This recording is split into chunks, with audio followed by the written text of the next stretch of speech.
aligns so well with some, including the co-founder of the environmentalist group Greenpeace.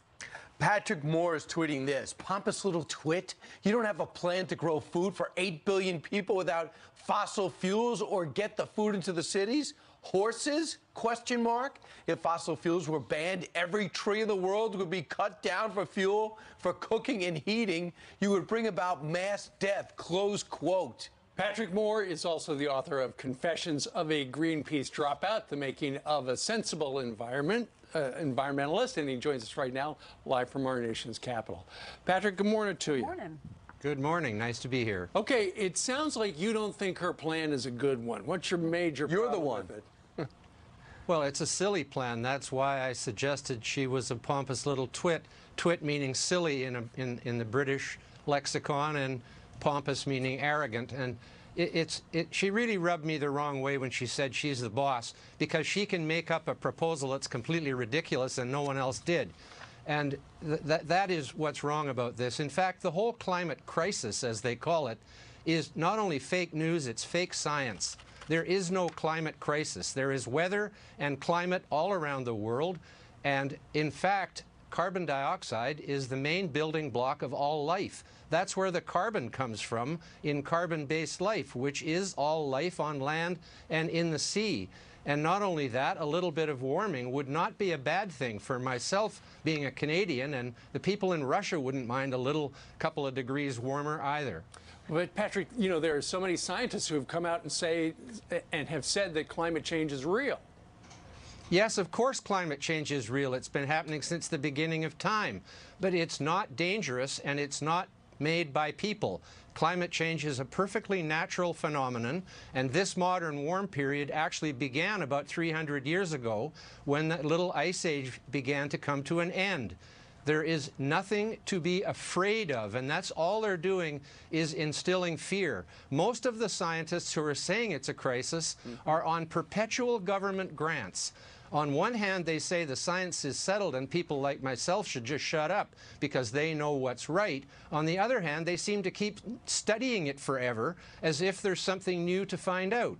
And those two things are completely contradictory. Carbon dioxide is actually a benefit to the world. I'm in Washington this week for a directors meeting of the CO2 Coalition, whose purpose, and you should take a look at the CO2 Coalition online, because we have some of the top scientists in the United States and Canada on board, and we believe that carbon dioxide is entirely beneficial to both the environment, to agriculture and forestry, and to the climate of the Earth. Patrick, I know you were president of Greenpeace in Canada, 7 years as a director of Greenpeace International. You founded this organization and then you left. Why were you one of the founders, and why did you decide to leave?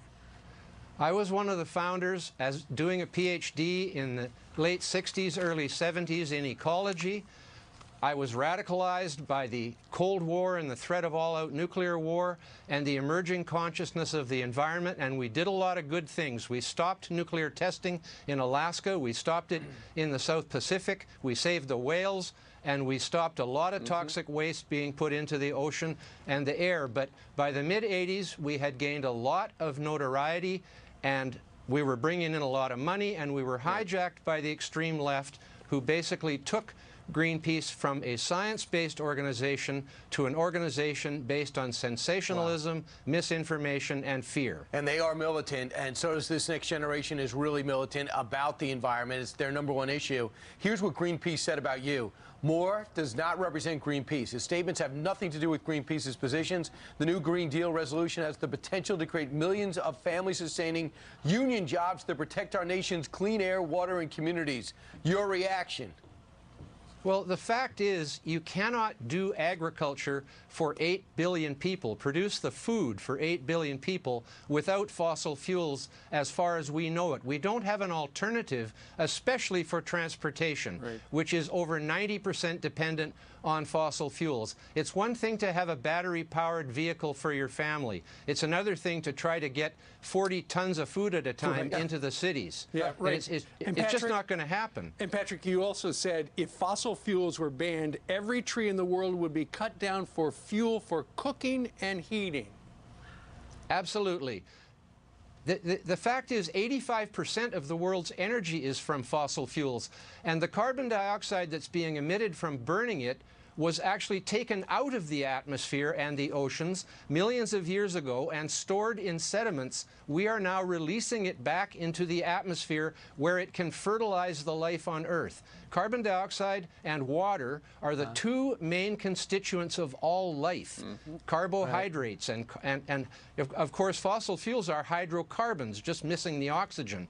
But when you burn them, the oxygen is recombined with the carbon to form carbon dioxide. And people need to learn more about the chemistry, because this is fake science and it is driving a very dangerous movement on the energy front. And driving a whole political party.